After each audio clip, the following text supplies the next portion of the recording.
Өзбекстанда чыгыштында ана колорит сезилет да мындайчы. Салмоо үйлөр бир канча кылым мурда курулган экен.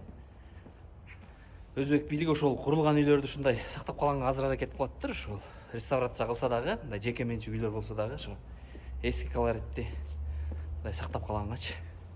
Бул жана Европада бир эски шаарлар бар, ушундай ичке көчөлөр.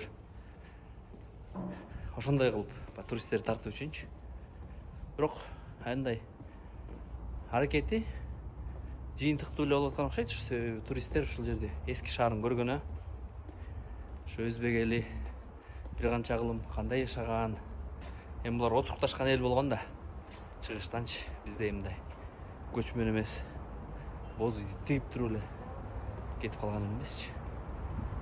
Ушул Өзбекстанга келсеңер ушул жерге келип көрсөңөр болот да, мындай тирүү тарых дегендейчи. Сиздин атаңыз тил ушул жерде турган да, Менин атам ошо турган. Бул эми үйлөр канчанчы жылдары курулган? 200 yıl, 150 yıl, 200 yıl oldu kurulgan. Bir iki kılım болгон экен да. Bir kılları severse bo'lgan, bir kılları qayta qurilgan, aynaqada. Өкмөт ошол эски колоритти сактап анан ушундай ремонт кылууга деген экен да.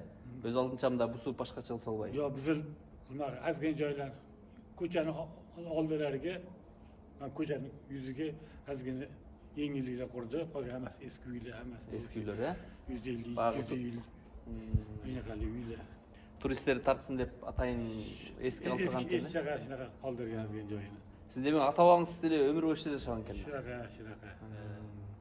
Ушундай көчөлөр аябай тар экен, э? Машина жок болгон делге. Машина ota arabalar yurgan deb o'tlagan. Mashinalar bo'lmagan ko'p aytiladi. Yaqin-yaqinda 30 yil oldindan mashinalar ko'payib qoldi bizda. Рахмат байка, атыңыз?